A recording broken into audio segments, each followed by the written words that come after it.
अज़ीज़ान मोहतरम,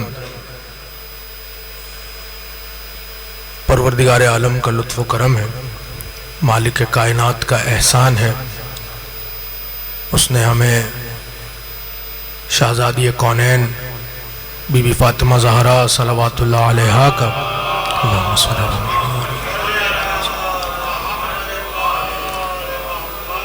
ज़िक्र करने के लिए और ज़िक्र सुनने के लिए मुंतखब किया है।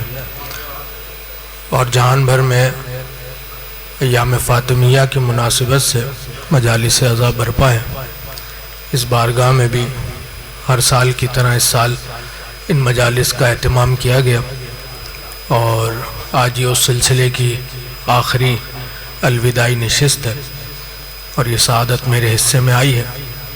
दुआ गो हूँ परवरदिगार आलम जहान भर में जहाँ जहाँ मोमिनीन शहज़ादी कौनैन का तज़किरा कर रहे हैं, ज़िक्र कर रहे हैं, गम मना रहे हैं, परवरदिगार उनकी तौफ़ीक़ात खैर में इजाफ़ा फ़रमाए, बानियान मजलिस की तौफ़ीक़ात खैर में इजाफ़ा फ़रमाए। जिन मोमिनीन ने दामे दिरमे कदम सुखन इन मजालिस में ताउन किया, परवरदिगार उनकी तौफ़ीक़ात खैर में इजाफ़ा फ़रमाए। तमाम उलमा किराम, नुहा ख़ान, मातमी हज़रात, ज़ाकिरीन निज़ाम जो यहाँ तशरीफ़ लाए, नज़रान अक़ीदत पेश किया, परवरदिगार उन तमाम की तौफ़ीक़ात खैर में इजाफ़ा फ़रमाए। परवरदिगार बिहक़्क़ मोहम्मद और आले मोहम्मद शहज़ादी कौनैन के ज़िक्र के सदक़े में इस फ़र्श अज़ा के तवस्सुल से ज़िंदगी में ज़ियारत इमाम हुसैन नसीब फ़रमाए, मर जाने के बाद शिफ़ाअत इमाम हुसैन नसीब फ़रमाए, ज़माने के इमाम को हमसे राज़ी और खुशनूद फ़रमाए, क़ाइम आले मोहम्मद के ज़ुहूर में ताजील फ़रमाए, हमें अपने आका के आवान व अंसार में शुमार फ़रमाए। मजलिस की और दुआओं की कबूलियत के लिए एक बार मिलकर बावाज़ बुलंदतर सलावत पढ़ दीजिएगा। अल्लाहुम्मा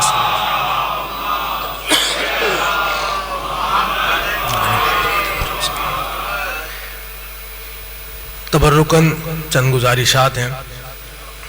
7वीं ये मजलिस है इस सिलसिले की। 6 रोज़ तक आपने मुख्तलिफ़ उलमाए किराम को, बुज़ुर्ग उलमाए किराम को समाअत फरमाया। मैं तो एक तलख़ीस, एक समरी, एक ख़ुलासा जो है वो पेश करना चाह रहा हूँ मुख्तसर से वक्त में, और वो ख़ुलासा भी मैं बयान वैसे ही करूँगा जैसा आप सुनना चाहेंगे। इसलिए कि ख़तीब, मैं तो खैर ख़तीब नहीं हूँ, छोटा सा तालिब इल्म हूँ, लेकिन ये जो भी गुफ्तगू करने वाला मिंबर पे गुफ्तगू करता है ये ख़ुद नहीं करता, बल्कि जो सामईन हैं ये उससे गुफ्तगू करवाते हैं। तो आप जैसा सुनना चाहेंगे मैं वैसा ही बयान करूँगा। वक्त उतना ही लूँगा जितना मैंने वादा किया है, उससे ज़्यादा वक्त नहीं लूँगा, लेकिन सुनाऊँगा वो जो आप सुनना चाहेंगे, और जैसा आप सुनना चाहेंगे वैसा ही आपकी समाअतों की नज़र जल्दी जल्दी से हदिया करता चला जाऊँगा। एक सलवात पढ़ दें मिलकर मोहम्मद और आले मोहम्मद।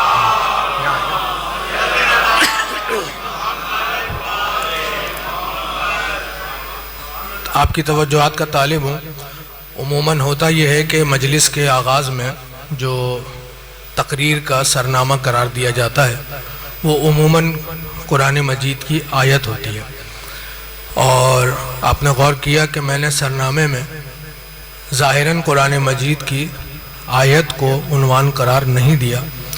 मैंने एक मशहूर व मारूफ तकरीर है, एक मारूफ खुतबा है, उस खुतबे का एक जुमला है, उस जुमले को मैंने सरनामा कलाम करार दिया है। और इसमें परेशान होने की बात इसलिए नहीं है कि जो कुछ भी कलाम ख़त्मिया मरतबत की ज़बान अक़दस से जारी हुआ वो या तो कलाम इलाही कहलाया या हदीस पैगंबर कहलाया। और जब कभी भी सुनने वाले के कानों से गुज़रा तो फ़र्क महसूस करने वालों ने फ़र्क महसूस किया कि इसमें कलाम इलाही कौन सा है और इसमें कलाम ख़त्मिया मरतबत कौन सा है। इसी तरह से मासूम की ज़बान से जो कलाम जारी हुआ तो वो भी दो सूरतें हैं, या तो कलाम इलाही है या कौल मासूम है। और सुनने वालों की समाअतों से जब भी अल्फाज टकराए तो वो फ़र्क महसूस कर पाए कि इसमें कलाम इलाही कौन सा है और नहजुल बलागा का कलाम कौन सा है। लेकिन एक वाहिद खुदा की कसम शहज़ादी का कलाम है कि जब इस खुतबे को बयान किया गया तो सुनने वाले समझ नहीं पाए कि इसमें कलाम इलाही कौन सा है और फातिमा का कलाम कौन सा है।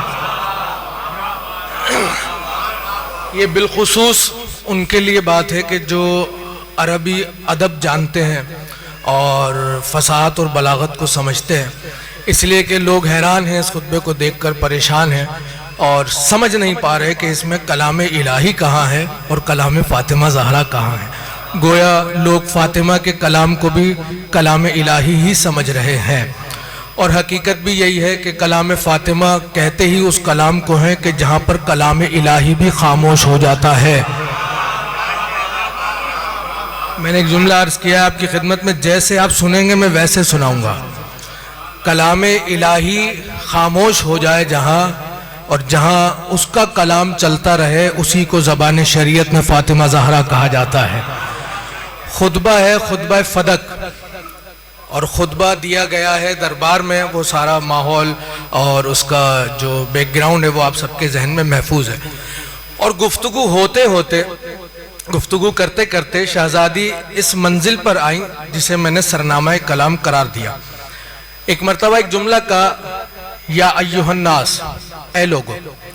सबसे पहली बात यह है कि जिन लोगों के दरमियान ये गुफ्तगू हो रही है वहाँ शायद और भी कुछ अल्फाज इस्तेमाल किए जा सकते थे।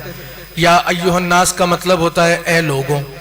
वहाँ ये भी तो कहा जा सकता था ए मेरे बाबा के चाहने वालों, ए मेरे बाबा की बज़्म में बैठने वालों, ए असहाबे रसूल, ए मेरे बाबा पे जान निछावर करने वालों, ए मुसलमानों, ए मोमिनों।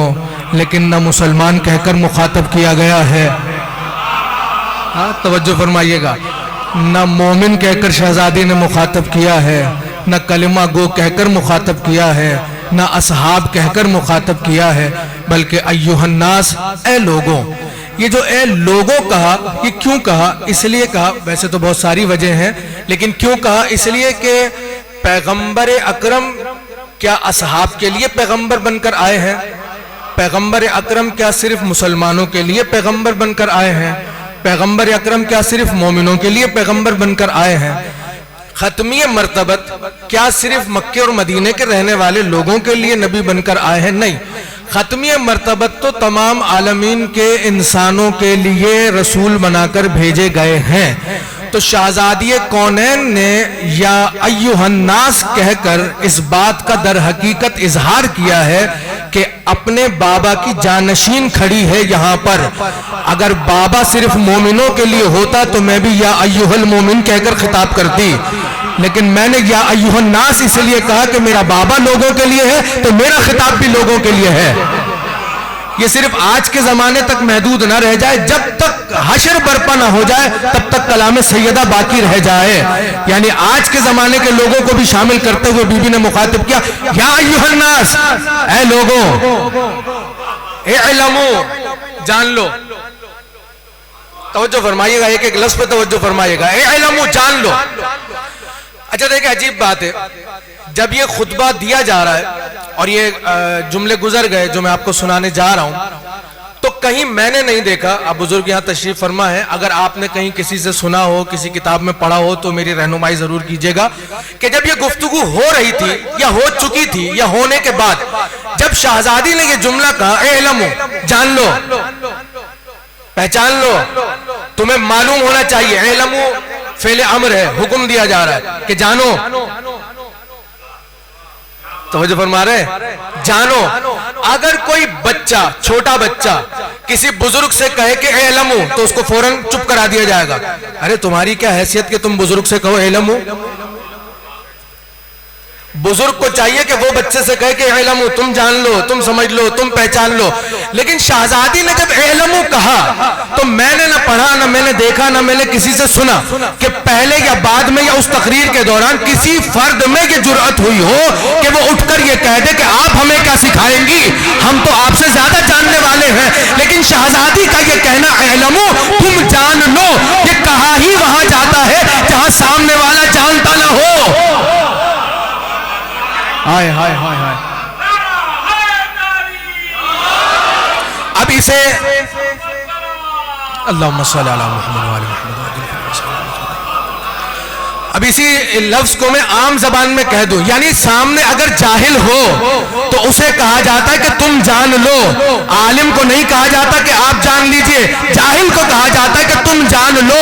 तो गोया सबकी खामोशी बता रही है कि यहाँ जितने बैठे हैं सब जाहिल हैं, आलिम अगर कोई है तो फातिमा ज़हरा है,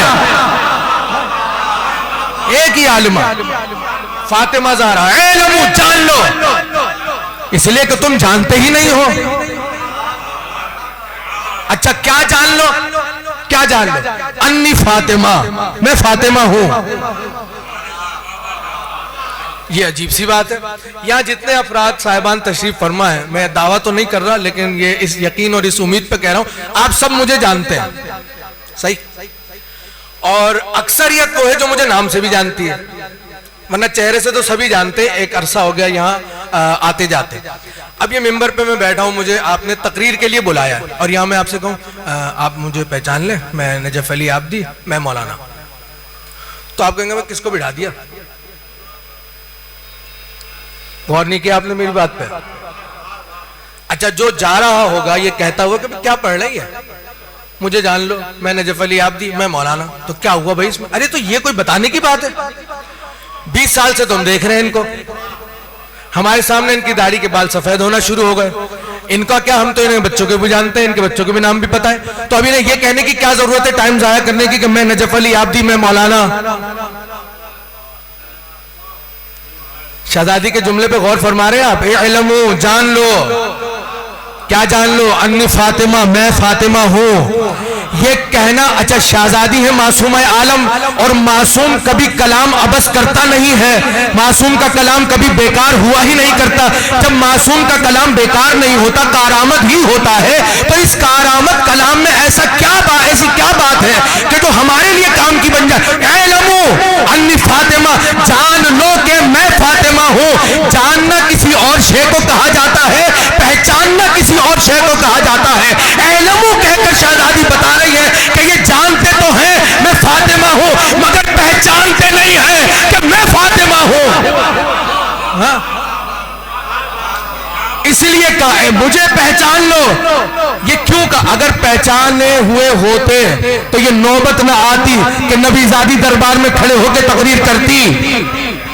यहां आना ही इस बात की दलील, बहुत तवज्जो फरमाइएगा, यहां आना ही इस बात की दलील कि पहचानते नहीं हैं, बस जानते हैं।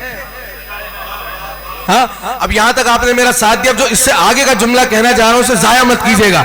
इसका मतलब यह है कि जानते हैं, पहचानते नहीं है। क्या कहा? अन्नी फातिमा, मैं फातिमा हूं, ठीक है। अभी मोहम्मद, मैं मोहम्मद की बेटी हूं, यह नहीं कहा। अभी मोहम्मद का मतलब यह नहीं है कि मैं मोहम्मद की बेटी हूं। अभी मोहम्मद, अन्नी फातिमा, मैं फातिमा हूं, अभी मोहम्मद, मेरा बाप मोहम्मद है। अल्लाह अकबर, आपने गौर ही नहीं किया। देखिए बहुत फर्क है ये कहने में कि मैं मोहम्मद की बेटी हूं और ये कहने में कि मोहम्मद मेरा बाप है।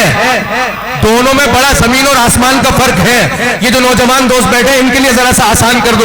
एक मर्तबा इंसान अगर तरक्की पा जाए और वो अगर अपने वालिद के साथ हो या वो चाहे कि लोग उसके वालिद को भी जान लें, अगर इंसान तरक्की पा जाए तो ये थोड़ी बताता है मैं फला का बेटा हूं, बल्कि वो बताता है फला मेरे वालिद हैं, यानी उनकी शनाख्त मुझसे है, मेरी शनाख्त उनसे नहीं है। और ही नहीं फरमाया आपने। लेकिन अगर बाप तरक्की याफ्ता हो तो वो बेटे का तारुफ ये कहकर नहीं करवाता कि मैं इनका वालिद हूं, बल्कि वो कहता है ये मेरा बेटा है। इसका मतलब यह है कि जो रुतबे में ज्यादा होता है तारुफ वो करवाता है। शहजादी ने कहा अभी मोहम्मद, अरे मोहम्मद मेरा बाप है। इसका मतलब जानते हैं क्या हुआ? शहजादी बताना ये चाहती है कि अरे मेरा तारुफ मोहम्मद से नहीं है, बल्कि मोहम्मद का तारुफ मुझसे है। बात वाज़ेह हो रही है आप पर? हाँ?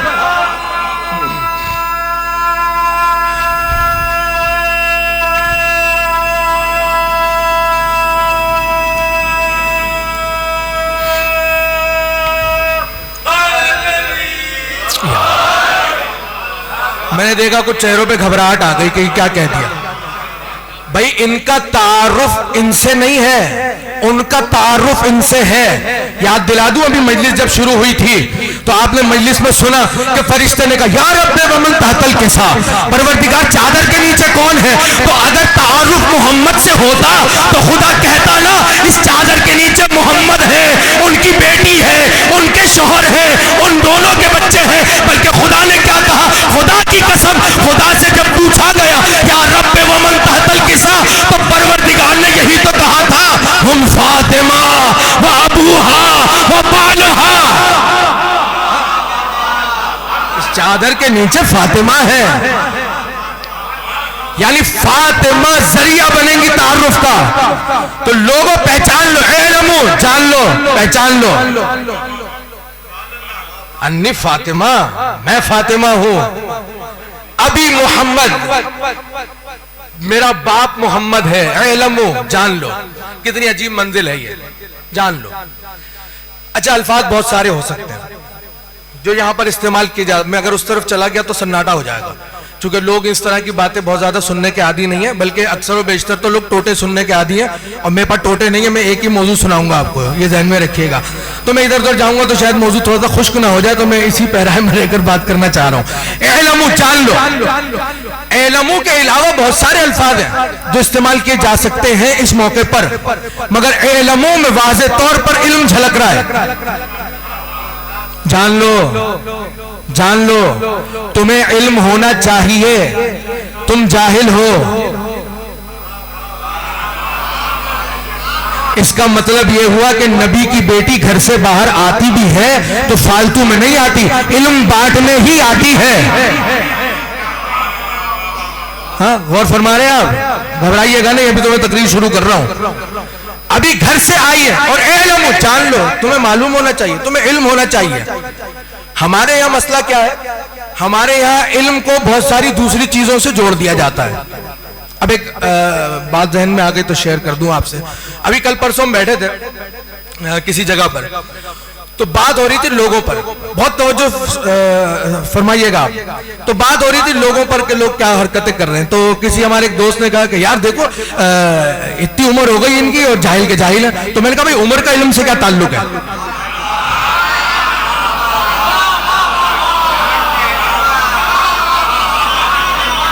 ऐसे सुनते हैं। हाँ? मैंने कहा उम्र का इल्म से क्या ताल्लुक है?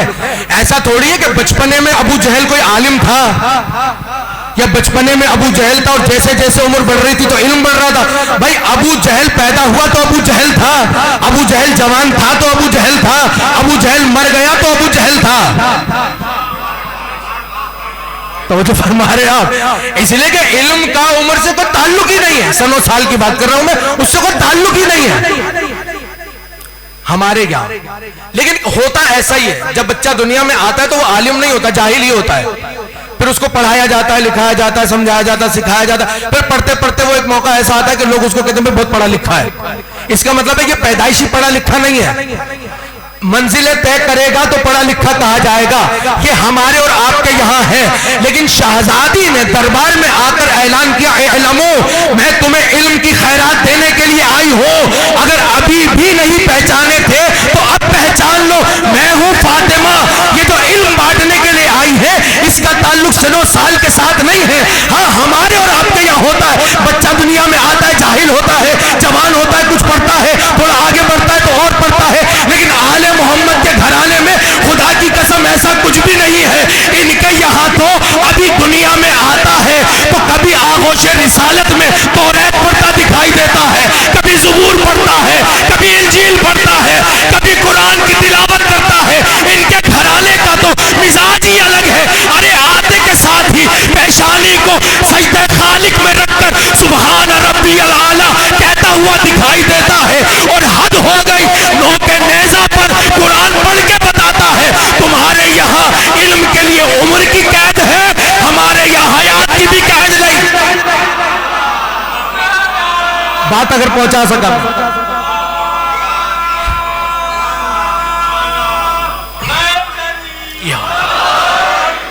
हाँ? इसलिए कि बहुत सारे पढ़े लिखों को देखा गया कि जब वो उम्र के आखिरी हिस्से में आते हैं तो उनका दिमाग काम करना छोड़ देता है। इसलिए कि अरबी का मुहावरा भी कुल्लु शैइन यरजिउ इला अस्लिही, हर शे अपनी असल की तरफ पलटती है। तो जैसा था वैसा ही हो रहा है। हाफजा काम करना छोड़ देता है, याददाश्त चली जाती है, बहुत सारी चीजें भूलने लग जाता है। अब वो सारी बातें वैसी नहीं रहती जैसा वो कभी हुआ करता था। सैयद शोहदा ने बताया तुम्हारे यहाँ उम्र का मसला है इल्म के साथ, हमारे यहाँ तो जिंदगी भी शर्त नहीं है। जुमला बदल रहा हूं अब अपना ही, हो सकता है किसी को एतराज हो जाए मेरे जुमले पर। गोया बता दिया तुम जिसे हयात समझ रहे थे, हमारे यहाँ उस हयात की भी कैद नहीं है। हाँ? इसलिए कि तुम बोलने के लिए समझते हो कि जिस्म में जान होना चाहिए। हम लोग के नेज़ा पे कटी गर्दन से कुरान सुनाकर बताते हैं अरे तुम्हें होगी हयात की जरूरत, हम वो नहीं है जिसे हयात की जरूरत पड़े, हम तो वो हैं जो हयात हमारी मोहताज है। हाँ? हयात को इज्जत बख्शी हुसैन ने नो के नेज़ा पर तिलावत करके इल्म जान लो। बात पहुंच रही है आप तक? जान लो। अच्छा, इस जानने में कमाल क्या है? देखिए दूसरा कमाल सुनिएगा। एक तो इल्म बांटने के लिए आ गई शहजादी, तुम जाहिल हो और जाहिल ही थे। अगर जाहिल ना होते तो इल्म कहती ही नहीं। मासूमा का कलाम ये जहन में रखिएगा। इल्म कहकर दर हकीकत इंसान की कदर को बढ़ाने आई थी कि ये अभी भी जान ले और अपनी कदर को बढ़ा ले। इसलिए कि जाहिल इंसान की कोई कदर नहीं है। बहुत तवज्जो चाहिए आप हज़रात की। जाहिल इंसान की कोई कदर नहीं है, कदर उसी की है जो जानता है, जिसके पास इल्म है। और शहजादी यही देने आई थी, इल्मो, अभी भी मौका है, इल्म हासिल कर लो। अच्छा, इल्म हासिल करने का एक छोटा सा फायदा और सुन लीजिए, जहन में आ गया। वो क्या है? एक शरई मसला है, और अगर किसी को मेरी बात समझ में ना आए, क्योंकि तकरीर है तो मैं शरई मसले में इतना ज्यादा तफसील में नहीं जाऊंगा, तो आप यहां पर या जहां भी आप रहते हैं वहां करीब में कोई मस्जिद हो, कोई मौलाना साहब हो, आप जाकर ये मसला पूछिएगा कि भाई ऐसे ऐसे बताकर गए, जरा इसकी तफसील बताएं। वो आपको पूरी तफसील बता देंगे, या मजलिस के बाद सुनना चाहे तो मैं सुना दूंगा आपको। राजी है? सुना दूं आपको? शरई मसला सुना रहा हूं, मगर इस यकीन से सुना रहा हूं कि ये बच्चा, बुजुर्ग, जवान जो भी बैठा है, ये दुआ दिए बगैर यहां से मुझे जाएगा नहीं। ऐसा अजीब व गरीब शरई मसला लेकर आया हूं, वरना शरई मसले लोग मजलिस में सुनते नहीं है। मसले का उन्वान है शिकार। शिकार देखिए, हर चीज में शरीयत है, शिकार में भी है। शिकार करने के मसाइल जब बयान कर रही है शरीयत, तो उसमें एक बाब है कि शिकार कैसे कैसे किया जा सकता है और कैसे कैसे हलाल हो सकता है।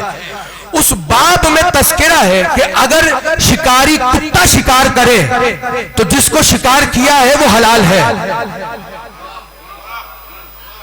ये शरई मसला बस इतना सही था, मुझे अंदाजा है सन्नाटा हो जाएगा। अगर कुत्ता शिकार करे, शिकारी कुत्ता शिकार करे, तो जिस चीज को दबोचा है वो हलाल है, जबकि नजिसुल ऐन है ये। नजिसुल ऐन है, जो निजासात गिनवाई जाती है उसमें इसका भी नंबर है, नजिसुल ऐन है। लेकिन अगर ये शिकार को दबोच ले, पकड़ ले, तो मालिक के लिए हलाल है। लेकिन ऐसा नहीं है कि आप घर से बाहर निकले और कोई आवारा कुत्ता नजर आए और वो किसी की मुर्गी को दबोच के बैठा हुआ हो और आप कहें अरे अभी तो मौलाना साहब ने कहा है कि अगर कोई कुत्ता दबोच ले तो हमारे लिए हलाल है, तो चलो उसके दांतों से छीन कर भाग जाए। आप छीन कर जाएंगे, वो आपके बारे में बड़ी अजीब बातें करेगा। वो मैं कर नहीं सकता यहां से। अगर कुत्ते से आप छीन कर चले गए मुर्गी या बत्तख जो उसने अपने लिए शिकार की है, तो वो आपके लिए पता नहीं क्या कुछ कहेगा कि इसको इतना भी नहीं पता कि ये माल मेरा है या इसका है, आया और मुझसे छीन कर चला गया। तो फिर ये कौन सा कुत्ता है कि अगर गली का कुत्ता कोई शिकार कर ले तो आपके लिए हराम हो जाता है? तो वो कौन सा कुत्ता है जो आपके लिए शिकार करे तो हलाल? वो कुत्ता है जो तरबियत याफ्ता हो, यानी पढ़ा लिखा हो, पढ़ा लिखा हो, पढ़ा लिखा हो। थोड़ा सा साथ दीजिएगा मेरा, मैं बहुत सारी बातें नहीं कर पाऊंगा इस शरई मसले के झेल में। कुत्ता पढ़ा लिखा हो, अगर कुत्ता पढ़ा लिखा हो, अच्छा एक बात और सुन लीजिएगा, कुत्ता पढ़ा लिखा यानी सिखाया हुआ, यानी सिखाया हुआ, यानी तरबियत याफ्ता कुत्ता, ऐसा कुत्ता अगर शिकार के लिए छोड़ा जाए और वो शिकार कर ले, दबोच ले, तो शिकार पाक है, खा जाइए, खा जाइए पाक। क्यों? पढ़ा लिखा कुत्ता जो है, तरबियत याफ्ता कुत्ता जो है। अब उलमा ने लिखा किताबों में, अब मुझे नहीं पता ये आप किस तरह से सुनेंगे ये जुमला, मैं इस पर रुकूंगा नहीं, बस जिसको समझ में आ जाए वो दुआओं से नवाज दे। उलमा ने लिखा ये शिकारी कुत्ता शिकार करता है, ये बराह रास्त हलाल नहीं होता, इसके हलाल होने में भी 5 शर्तें हैं। अगर 5 शराइत पाई जाएंगी तब कहीं जाकर कुत्ते का शिकार हलाल होगा। उसमें से एक शर्त सिर्फ सुनिएगा, तरबियत ऐसी हो कि जब शिकार नजर आए तो ये खुद से हमला ना करे, जब तक मालिक ना कहे जा तब तक ना जाए, और चाहते हुए को अगर मालिक कहे रुक जा तो रुक जाए। अगर ऐसा कुत्ता शिकार करे तो कुत्ते का शिकार हलाल।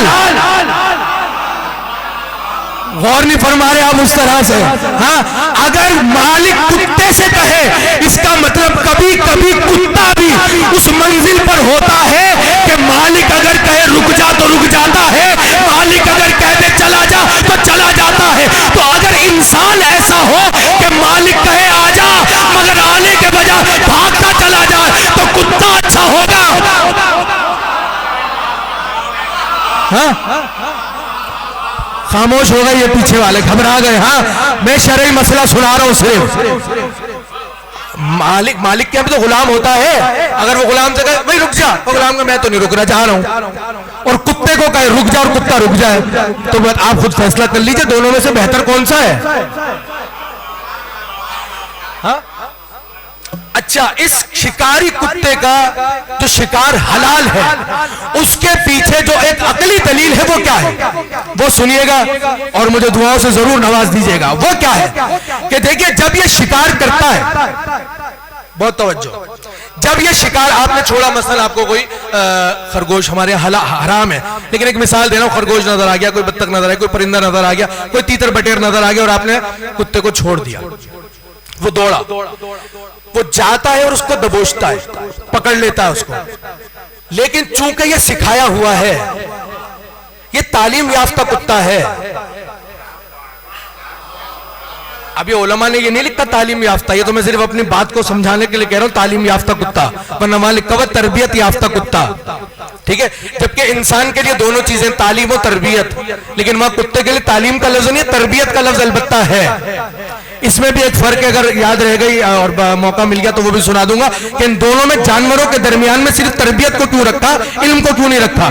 इंसान में तालीम और तरबियत भी है, सही है। जो बिलखुसूस एजुकेशन से वाबस्ता है उनको पता है, B.Ed में जब आप जाते हैं तो वहां पर है तालीम और तरबियत, खाली लफ्ज तालीम अधूरा है, खाली लफ्ज तरबियत अधूरा है इंसान के लिए, मगर कुत्ते के लिए मैं कह रहा हूं पढ़ा लिखा कुत्ता। क्योंकि मेरा मौजू मैंने जाते शुरू किया इल्म वही है, ये जहन में रखेगा। तो ये हलाल क्यों है? एक अकली दलील देने जा रहा हूं। हलाल इसलिए है कि तरबियत याफ्ता यानी पढ़ा लिखा है, मालिक ने देखा और छोड़ दिया, ये जाता है उसको दबोच लेता है। दबोचने के देखे है तो जानवर, दबोच लेता है मगर खाता नहीं है। और इस तरबियत याफ्ता कुत्ते की खुसूसियत ये होती है कि ये मालिक के आने से पहले चाहता है कि ये हलाक भी ना हो, ज़िबा वो खुद करे, यानी इतना सिखाया हुआ होता है। इसका मतलब जानते क्या हो रहा है? इसका मतलब ये हो गया कि तरबियत याफ्ता कुत्ता जब जाता है और किसी माल पर जब शिकार कर लेता है तो इंतजार करता है मालिक का कि मालिक आ जाए, इसलिए कि मिल्कियत उसी की है। कुत्ता होता है मगर इतना जानता है कि माल किसका है, मुझे खाना भी है कि नहीं।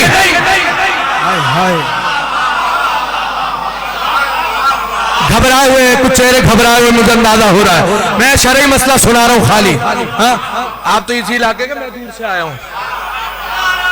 कुत्ता जानता है,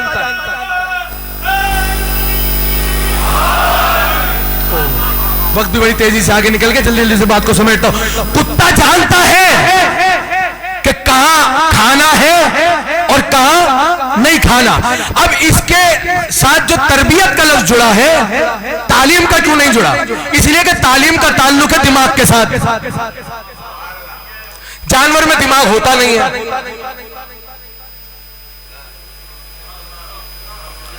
जानवर के साथ और जानवर के सामने जैसा करेंगे तो उसको कॉपी करेगा, सीखता नहीं है। दर हकीकत कॉपी करता है, उसको सिखाया जाता है बार बार बार बार, वो समझ जाता है। एक दिन आता है वो समझ जाता है। जैसे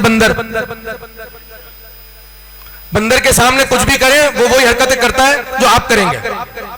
जैसे कि मसलन एक बंदा बंदर लेकर आ गया घर में, शौक हो गया, अब जो वो करे वही बंदर करे।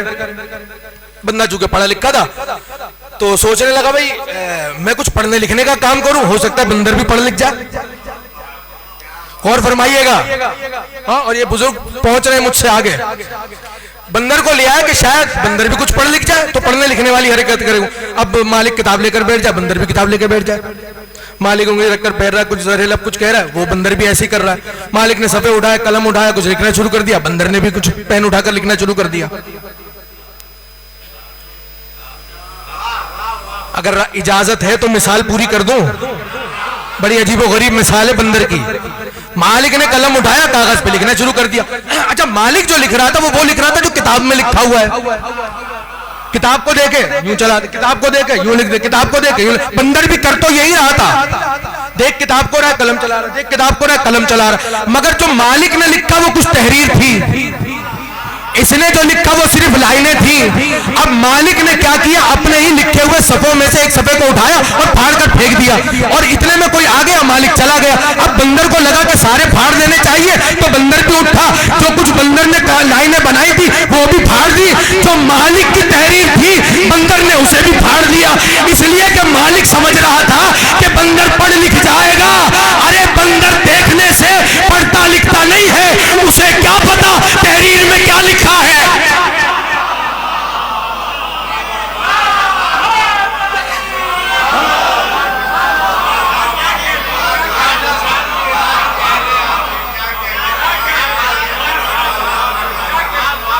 उसको तो बस ये पता है फाड़ना है, फाड़ दिया बंदर ने। काश के बंदर को अल्लाह अकल देता और उसको इल्म होता कि हर तहरीर फाड़ी नहीं जाती, तो बंदर शायद इस मालिक की तहरीर फाड़ता नहीं। गौर फरमा रहे हैं आप? तो ये इल्म जान लो, इस जान लेने में बड़ा राज है। और बात कुत्ते पे आ गई तो दोबारा सुन ली। मैं मसला शरई सुना रहा हूं, वरना मिंबर का तकादा ये कि ऐसे अल्फाज से इज्तिनाब किया जाए, लेकिन शरई मसला जब आ जाता है तो फिर तो सुनाना ही पड़ जाता है। अगर पढ़ा लिखा है तो उसका शिकार हलाल। मैं वक्त थोड़ा सा ज्यादा ले रहा हूं, माजरत। हाँ, पढ़ा लिखा अगर है तो उसका शिकार हलाल, खुद नजीस ही रहता है मगर उसका शिकार हलाल।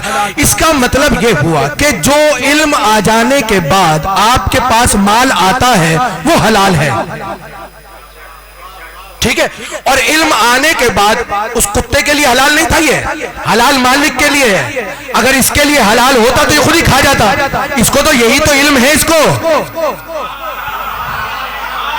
कि ये मुझे नहीं खाना है, मुझे तो सिर्फ रखवाली करनी है, मैंने तो सिर्फ मालिक के लिए शिकार को मुहैया करना है। तो अगर कुत्ता पढ़ा लिखा हो जाए तो उसका शिकार ना मुर्दार होगा ना हराम होगा, मालिक के लिए हलाल हो जाएगा। लेकिन चूंकि अल्लाह ने इंसान को अकल दी है, वो अगर ऐसा काम कर बैठे उसके लिए बड़ी मुश्किलें हो जाएंगी। वो मुश्किलें क्या होंगी वो सुन लीजिए, और दो जुमले मसाइब के मजलिस खत्म हो गई। वो मुश्किलें क्या होंगी? एक शख्स था, रसूल खुदा की खिदमत में हाजिर हुआ। अब मैं खूने जिगर लगाने जा रहा हूं, चंद एक चेहरे में देख रहा हूं बिल्कुल खामोश है, उन्हीं से खास तौर पे दुआ चाहिए। एक शख्स आया रसूल खुदा की खिदमत में, सलाम किया, गर्दन झुकी हुई, क्या बात है? क्या यार रसूल शिकायत लेकर आया? क्या किसकी शिकायत? का बेटे की। क्या बात है? खैरियत? का मुझ पे हाथ उठाता है, बाप पे हाथ उठाता है, बेटे की शिकायत करने आया बाप। का या रसूल अल्लाह हाथ उठाता है। रसूल खुदा ने गर्दन झुकाई, का हराम का है।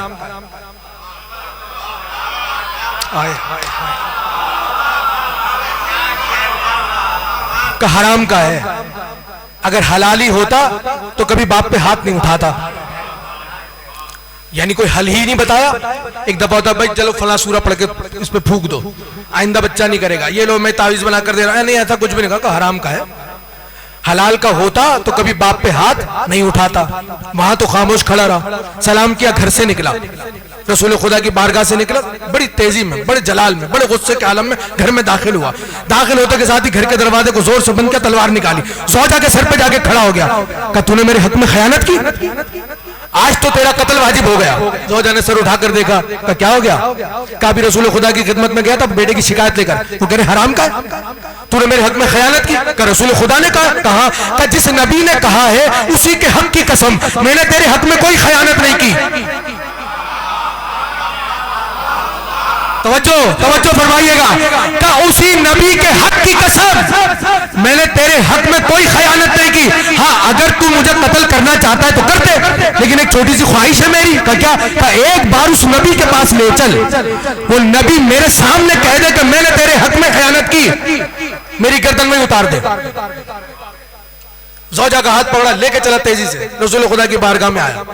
जैसे कहा यार रसूल अल्लाह मैं ले आया इसको, मैं तो इसकी गर्दन उतार देता, मगर इसने इल्तिजा की कि एक बार ले चल। कहा तो क्यों, इसको क्यों ले आया, इसकी गर्दन क्यों उतार रहा? कहा आपको मैंने बेटे की शिकायत की थी, आपने कहा हराम का, तो इसने मेरे हक में खयानत की। कहा ये क्या कह रही है? कहा भाई कह तुझे क्या कहना है? कहा यार रसूल अल्लाह आपके हक की कसम, मैंने इसके हक में खयानत नहीं की। रसूल खुदा मुस्कुराए, मुस्कुरा के फरमाने लगे तेरी ज़ौजा सच्ची है।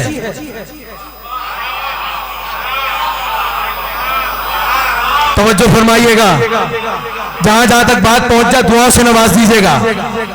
क्या तेरी ज़ौजा तो सच्ची है? क्या या रसूल अल्लाह अगर ज़ौजा सच्ची है तो जो आपने अभी कलाम किया वो क्या मैं भी सच्चा हूं? क्या जो मैंने कहा वो भी सही है, जो तेरी ज़ौजा कह रहे वो भी सही है? तो क्या या रसूल अल्लाह मसले का हल क्या? क्या जो तू समझ रहा है वो गलत है।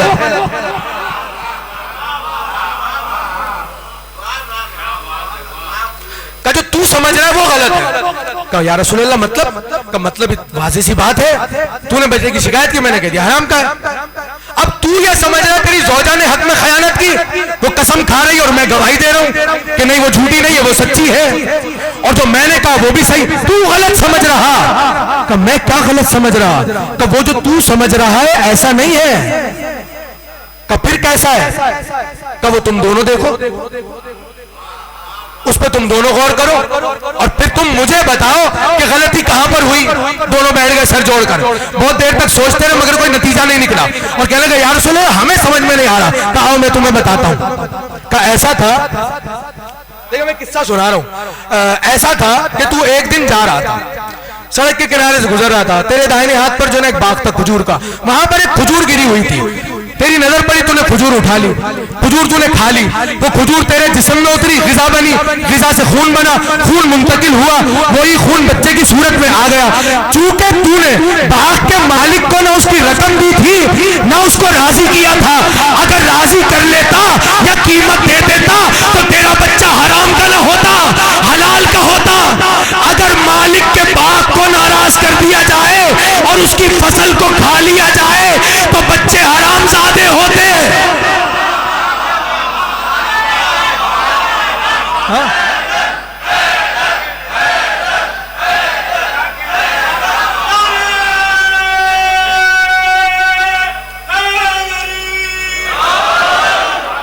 ये किस्सा है, वाकया है, किताबों ने लिखा है, मैंने वो सिर्फ सुनाया है। अगर मालिक राजी ना हो, उसकी कीमत न दी जाए या उसको राजी ना किया जाए तो खत्मी मर्तबत फरमा रहे वो ग़िज़ा लहू बनकर जो मुंतकिल हुई तो इसलिए हराम की हो गई। मैं कभी कभी बहुत सोचता हूँ, आखिरी जुमला मेरी तकरीर का, कभी कभी मैं बहुत सोचता हूँ अरे खजूर बड़ी होती है,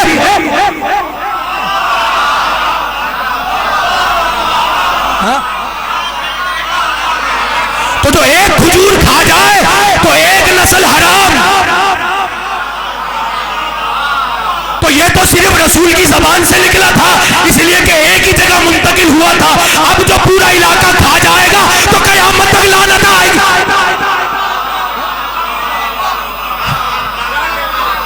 कयामत तक लानत आएगी।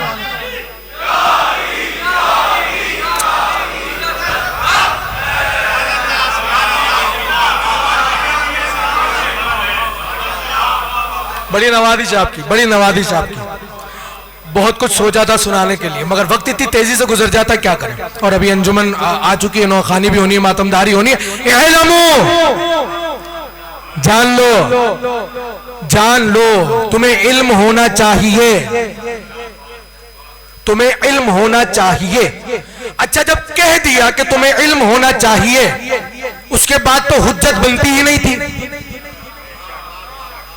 इसलिए कि खुद कुरान कह रहा है फमन हाज्जक फीहि मिन बाद मा जाअक मिनल इल्म फकुल तआलू नदू अबनाअना व अबनाकुम निसाअना व निसाअकुम अनफुसना व अनफुसकुम सुम्मा नब्तहिल फनजअल लानतल्लाहि अलल काज़िबीन। इल्म आ जाने के बाद अगर ये हुज्जत करे तो इनसे कहो तुम भी आओ, हम भी आते हैं और गिड़गिड़ा कर दुआ करते हैं, जो झूठा होगा उस पर खुदा की लानत। तो जब कह दिया था जान लो, यानी इल्म दे रही थी, और उसके बाद भी अगर कोई हुज्जत करेगा तो हम और आप क्या है, खुदा लानत भेजता है। तक तो नहीं गया हजरात, हम और आप किस खेत की मूली है, खुदा लानत भेजता है। लानत अल्लाह अलल काज़िबीन, झूठे पे खुदा की लानत। ये मुबाहिला की आयत थी जो मैंने आपको सुना दी। वहां पर भी मरकज बनाया फातिमा को। तकरीर खत्म हो गई मेरी, 1 मिनट के बाद मसाइब ज्यादा नहीं पढ़ूंगा, चले। मुबाहिला में भी मरकज बनाया फातिमा को, इसलिए कि आपका ये जुमला बारहा सुना हुआ है, बारहा सुना हो, बच्चे बच्चे को याद है कि जब राहिब ने देखा तो कहा भाई ऐसे चेहरे देख रहा हूं, उनसे मुबाहिला नहीं करना, इसलिए कि ये तो इतने सच्चे हैं कि अगर पहाड़ चलता नहीं है मगर ये कह दें तो चलने लगे। और ये भी सुना हुआ जुमला कि नबी को देखा हुआ, अली को देखा हुआ, हसन को देखा हुआ, हुसैन को देखा हुआ, एक ही नया चेहरा था फातिमा का।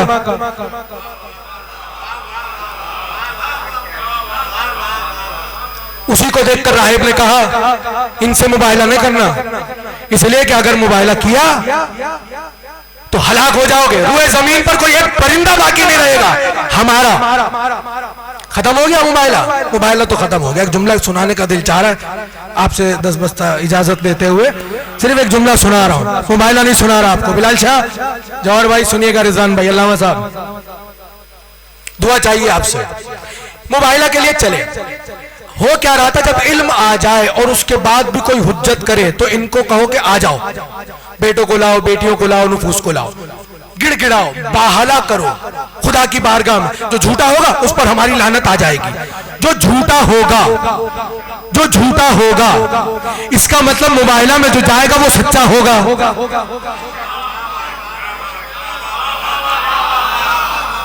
झूठे का तो काम ही नहीं है वहां पर। यही तो वजह है कि अल्फाज में गुंजाइश बहुत ज्यादा थी, इसलिए कि मुफरद के अल्फाज नहीं है, ये सारे जमा के हैं। जमा अरबी में 3 या 3 से ज्यादा के लिए आता है। अल्फाज में गुंजाइश बहुत थी, मगर नबी अपने साथ अफराद बहुत कम लेकर गए। क्यों कम लेकर गए? इसीलिए कि जाते जाते ऐलान कर रहे थे अल्फाज में गुंजाइश बहुत है, लोगों के किरदार में गुंजाइश नहीं है कि लोगों को भी लेकर जाया जाए। अब जब लेकर चले तो आलम क्या है? आलम यह है कि आगे आगे रसूल, आगोश में हुसैन, उंगली थामे हसन, आपके पीछे अली, आपके पीछे फातिमा, फातिमा के पीछे अली। ये तरतीब इस तरतीब से चल रहे थे।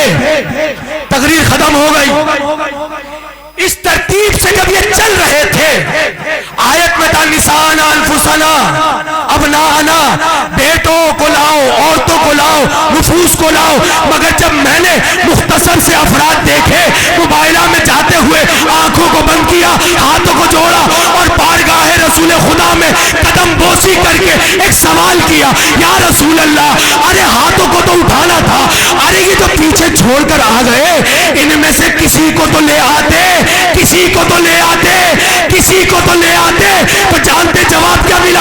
एक ही जवाब मिला, ये बता हम जा कहाँ रहे हैं? का मुबाहला करने, का किससे करने जा रहे हैं? का ईसाइयों से? का किसको छोड़कर आए हैं? का उम्मत को? का लेकर किसको आए हैं? का अली को, उनकी ज़ौजा को, उनके बेटों को? का यही तो जिनको छोड़कर आया हो उन्हें समझाना है कि अरे जा रहा हूं ईसाइयों के सामने, अरे तुम तो इस काबिल भी नहीं हो कि तुम्हें ईसाइयों से मुकाबला करवाया जाए। तो जो ईसाइयों से मुकाबले के काबिल न हो वो अली से क्या मुकाबला?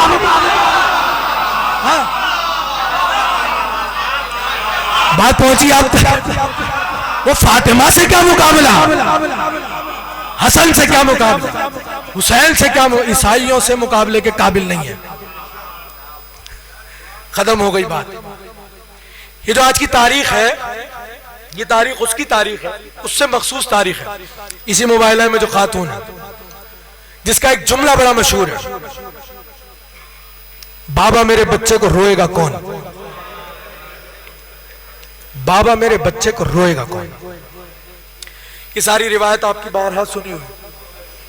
बाबा मेरे बच्चे को रोएगा कौन? मेरा दिल चाहता है एक जुमला आपकी खिदमत में अर्ज करूं, मगर उससे पहले अपने जहन को जरा करबला लेकर चले, इसलिए कि करबला वाले के लिए ही तो कह रही थी, बाबा मेरे इस बच्चे को रोएगा कौन? अगर आंखें बंद करके दिलो दिमाग को करबला लेकर जाएं तो मुझे ऐसा लगता है कि रोजा हुसैन से आज सदा आ रही है, मेरी मां को आज रोएगा कौन? कौन है जो मेरी मां का पुरसा देगा? इसलिए कि आज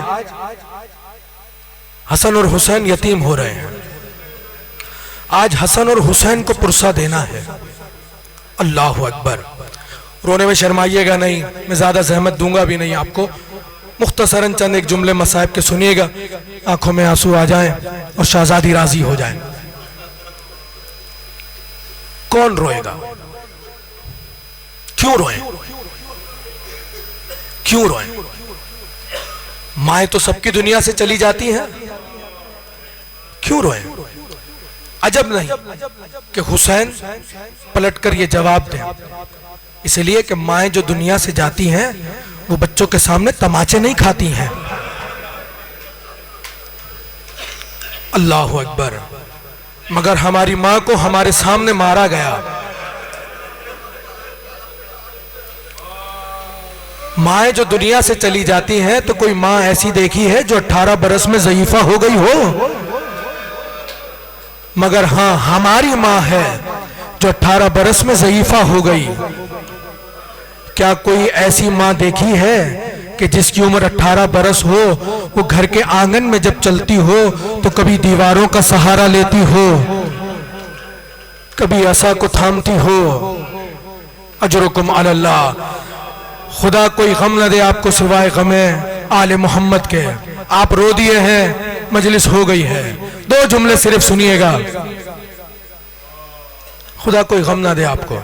जिन आंखों में आंसू है, मौला उनको बकैया की भी जियारत कराए, मौला इन आंसुओं के सदके में करबला मोहल्ला की भी जियारत करवाए आपको। कौन है जो रोएगा? इसलिए कि एक दिन रसूल घर में दाखिल हुए तो शहजादी रो रही थी। रसूल खुदा आए नजदीक और बैठ गए। फरमाने लगे, मेरी लाल क्या बात है, क्यों रोती हो? कहा, बाबा मेरे शिकम में जो बच्चा है वो अक्सर एक सदा देता है, या उम्मा हो अना अतशान, ऐ मां में प्यासा, ऐ मां में प्यासा हूं। या उम्मा हो अना उरियान, ऐ मेरी मां में उरियान हूं। या उम्मा हो अना मजलूम, ऐ मेरी मां मैं बड़ा मजलूम हूं।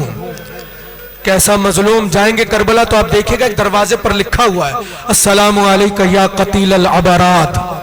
जानते इसका मतलब क्या है? इसका मतलब यह सलाम उस पर जिसे रुला रुला कर मारा गया, जिसे रुला रुला कर मारा गया।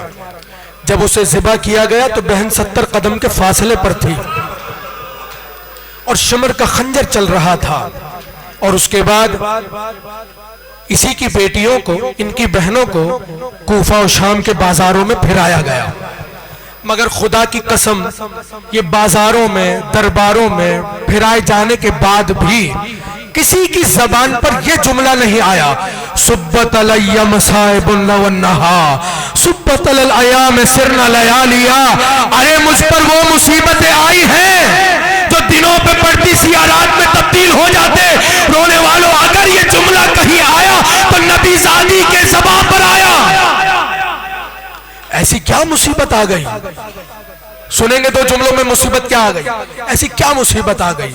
मुसीबत ये थी, याद रखेंगे मेरे ये नौजवान दोस्त, मुसीबत ये थी 300 अफराद का हुजूम है। हाय हाय, जो अली के दरवाजे पर आया है। अली ने किसी मौके पर एक जुमला कहा कि जब ये हुजूम मेरे घर पर आया तो मेरे घर में और घर के बाहर में कोई फर्क नहीं रहा। अल्लाहु अकबर, मैंने पढ़ दिए सारे मसाइब का। मेरे घर की छत में और फर्श में कोई फर्क नहीं रहा का। मेरे घर की दीवारों और फर्श में कोई फर्क नहीं रहा। इसलिए कि जब ये 300 अफराद का हुजूम आया तो खाली हाथ नहीं आया, आग और लकड़ियां भी लेकर आया है। थक के मत सुनिएगा। और आकर कहने लगे अली को बाहर निकालो वरना हम जला देंगे। एक तफसीली गुफ्तगू हुई, वो आपने सुन रखी है। मगर जब शाहजादी ने जुमला कहा मैं अली को बाहर नहीं भेजूंगी, खामोशी हो गई, सन्नाटा हो गया। लाई गई लकड़ियां और आग को दरवाजे पर रख दिया गया। अगर मुमकिन हो तो एक लम्हे के लिए मेरी तरफ देखिएगा। यह दरवाजा है, यह इसका बैरूनी हिस्सा है जहां पर लकड़ियां और आग है। अरब के दस्तूर के मुताबिक दरवाजे के फौरन बाद एक दीवार होती थी जिससे घर का पर्दा रहता था। देख लिया आपने? अब जैसे ही दरवाजे में लकड़ियां और आग रखी गई और नबी ज़ादी को यह अंदाजा हो गया कि आने वालों ने जो कहा है शायद ये ऐसा ही कर दें, तो आई और दरवाजे के पीछे खड़ी हो गई। ऐसे खड़ी हुई कि आपकी पुष्ट पर दीवार है और चेहरे की तरफ दरवाजा है। मैं अब इस तफसील को बयान कर नहीं पाऊंगा, मेरे कलेजे में इतनी ताकत नहीं है। इस तरफ दीवार, इस तरफ दरवाजा, उस तरफ आग। अब जब आग के शोले बुलंद हुए, मुझे माफ कर दीजिएगा अगर कोई जुमला गिरा गुजर जाए, आग के शोले जैसे ही बुलंद हुए नबी ज़ादी ने अपने दोनों हाथों को फैलाया और दरवाजे की चौखटों पर रख दिया कि कहीं कोई नामहरम घर में आ न जाए। ऐसे में जानते क्या हुआ, एक मलऊन है, उसने अपना पैर उठाकर दरवाजे पर रखा और रखने के बाद जो दरवाजे को दबाना चाहा तो एक मर्तबा जलता हुआ दरवाजा जिसकी मीखों ने दरो दीवार को रोक रखा था, अरे दीवार से निकली और ऐसी थी कि सुर्ख हो रही थी। सुर्ख सलाखें फातिमा की पसलियों में उतर गई। अजरुकुम अल्लाह, मुझे माफ कीजिएगा, सलाखों का उतरना था, एक खून का फव्वारा बुलंद हुआ। नबी ज़ादी की ज़बान पर एक जुमला आया, फिज़्ज़ा इलैया इलैया, अरे फिज़्ज़ा जरा जल्दी दौड़ कर आ, इसलिए कि मेरे मोहसिन को मार दिया गया। यही हक है, यही हक है, यही हक है, मेरे बच्चे को मार दिया गया। और सुनेंगे शेख अब्बास कुमी ने क्या लिखा, जब मीखे पसलियों में उतरी, अभी सैयदा जमीन पर गिरी नहीं थी कि एक ताजियाना आया। मैं पूरी रिवायत नहीं सुना रहा आपको, एक ताजियाना आया बस। उसके बाद जानते क्या है, वो जो शमशीर का गिलाफ है या किसी ने लिखा शमशीर का दस्ता, वो शहजादी के बाजू पर मारा गया। ऐसी शिद्दत से मारा गया कि उस दिन के बाद से जब तक नबी ज़ादी जिंदा रही तो जब नमाज में कुनूत के लिए हाथ उठाती थी तो हाथ उठता न था। क्या सुना आपने? हाथ उठता न था। किसी ने सलमान फारसी से कहा, सलमान हमने सुना दरवाजे को जला दिया था। अब जैसे आपका दिल चाहे सुनिएगा, आप रो चुके, मजलिस तो हो गई, लेकिन चूंकि शब है खास तो इसलिए चाहता हूं कि दो जुमले और सुना दूं। तो हमने सुना दरवाजे को जला दिया गया। जैसे सलमान ने सुना अमामा उतार के फेंक दिया और अमामा फेंक के कहने लगे, खुदा की कसम अगर सिर्फ दरवाजे को जलाया गया होता तो बात शायद काफी हो जाती, लेकिन खुदा की कसम दरवाजे को जलाया नहीं गया। अरे जलता दरवाजा नबी की बेटी पर गिराया गया, और जब दरवाजा गिरा है तो 300 अफराद का हुजूम उसी जलते दरवाजे पर चल चल के घर में जाता रहा। और रोना ये था कि नबी ज़ादी के सर पे चादर रख। एक लम्हे के लिए रुक जाइएगा, एक जुमला मुझे कहने दीजिएगा, उसके बाद मिलके मातम करेंगे। सर पे चादर न थी, हुजूम आया, अली के गले में रस्सी डली, 300 अफराद का हुजूम अली को खींच रहा है रस्सी से। नबी ज़ादी ने आंखें खोली, अली को देखा, पसलियों के टूटने को भूल गई, मोहसिन की शहादत को भूल गई, जलते दरवाजे को हटाया, आकर आने वालों और अली के दरमियान हाथों को ऐसे फैलाकर खड़ी हो गई और कहने लगी, खुदा की कसम मैं अली को ले जाने नहीं दूंगी। 3 मरतबा ये जुमला तकरार किया और आने वाला कहता रहा, आप हट जाइए, ये हमारा और अली का मामला है, मुझे माफ कर दीजिएगा। रोने वालों जब 3 मरतबा कह चुका और नबी ज़ादी ना हटी तो जानते हैं मक्तल ने क्या लिखा, आने वाले का हाथ फिजा में बुलंद हुआ। अब मुझे नहीं मालूम, हाथ जब नीचे आया नबी की बेटी जमीन पे तड़प रही थी, अली को खींचा जा